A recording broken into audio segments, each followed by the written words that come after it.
So I got two stories here. One is from the RT, so you can take that for what you will. But WhatsApp pledges to sue users over off-platform misbehavior. Oh, great. Now that we use their service, and then they can say, well, you got a parking ticket, therefore we're going to boot you from the WhatsApp? Are you fucking kidding me? Already, within less than 30 seconds, I'm already cursing up a storm. You can't cuck the Zuck, apparently. God dang. I don't know what to say, man. This is just... woo! Wow. WhatsApp is threatening users who violate its rules with lawsuits. Oh, it's even worse. God dang. Even if the only evidence of, quote, rule breaking, unquote, exists outside of the Facebook-owned messaging app, and the only judge is an AI. Oh, it's even worse than I thought. Quote, WhatsApp will take legal action against those who we determine are engaged in or assisting others in abuse. ...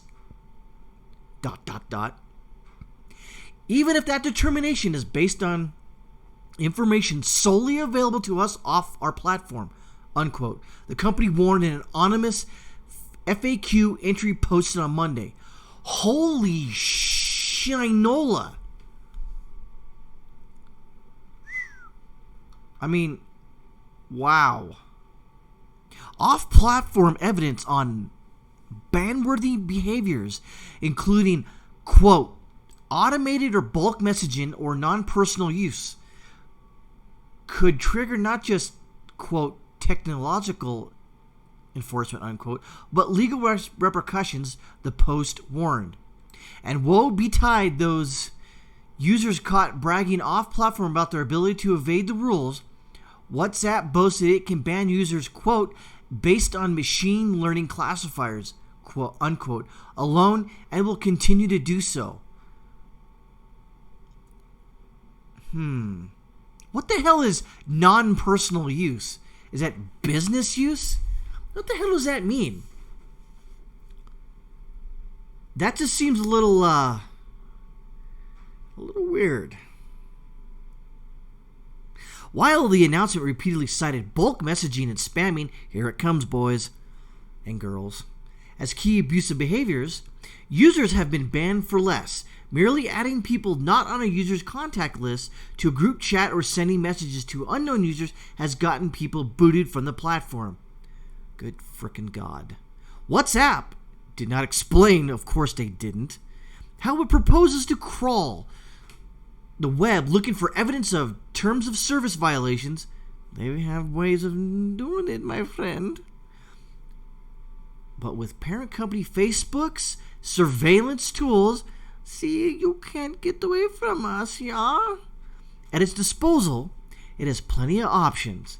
The company boasted it removes more than 2 million accounts every month. Over 75% of those are without user complaint. Whatever, for a bulk or automated behavior, unquote. Ironically, the hunting is done by automated detective WhatsApp vaunted machine learning classifiers. WhatsApp has been in hot water over changes it figured prominently in the spread of hoax rumors of child kidnappers in India, sparking hysteria which led to the murder of at least 24 innocent people. Last month, security researchers found the app had been weaponized by Israeli spyware company NSO Group to bug the phones of human rights campaigners and political dissidents in multiple countries.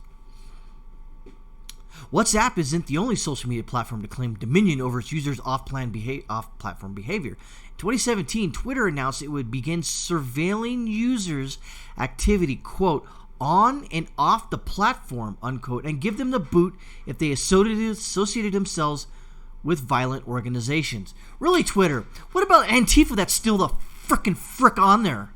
What about that? Oh, that's right. You guys like Antifa. Anyways, so there's that. Just so you know, when you use WhatsApp and or Cuckbook, this is the kind of crap that goes on. So basically, they start there. They say, well, if you're mass spamming or blah, blah, blah, blah, blah, or whatever, they could boot you, which is okay. But then it's going to get more insidious. They're going to keep going down the rabbit hole and keep extending the goalpost further. You know what's going to happen. Guarantee it. And they're going to start banning anybody who's religious or who has a difference of opinion about anything. You know it. I know it. Second video comes from Summit News. And I already tried this today. Let's see if my Honk makes it. This is part of Clown World. Right? Where you at? Right there. Clown World. Clown World. Facebook says using the word, quote, honk, unquote, violates its community standards. Really, cuckbook? Does it now? Facebook removed a post which consisted simply of the word honk, asserting that it was a violation of their community standards. Yes, really.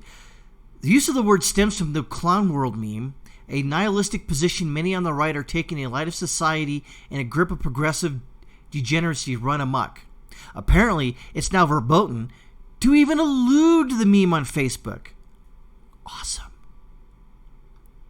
As you can see here, garbage human. Yes, really. Honk? You can't say goddamn honk. Hey, cuckbook, cuck the Zucker. What the fuck, man? The fact that Facebook is now ruthlessly enforcing its far-left ideology across its own platform cannot be denied. Abso-frickin-lutely. Over the weekend, Silicon Valley giant banned Natural News, which had 2.5 million followers on the platform, just hours after leftist website The Daily Beast, the far leftist website The Daily Beast, published a hit piece against its owner, Mike Adams. Unfrickin' believable.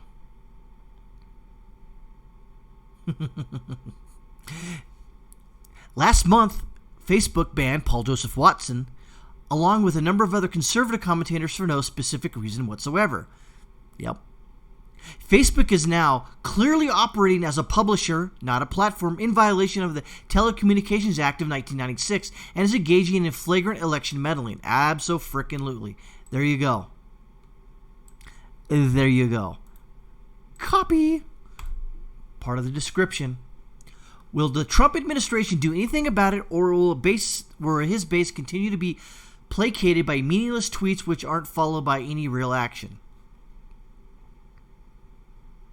I don't know, guys and gals. What do you think?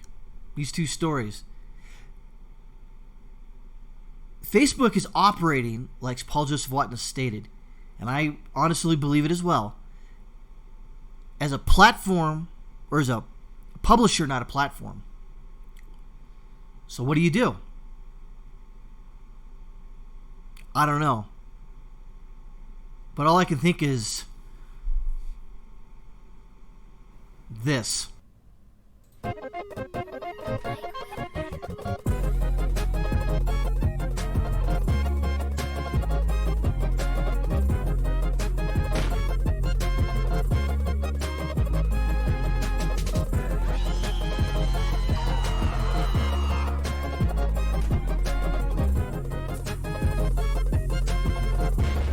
Honk, honk. Honk, honk.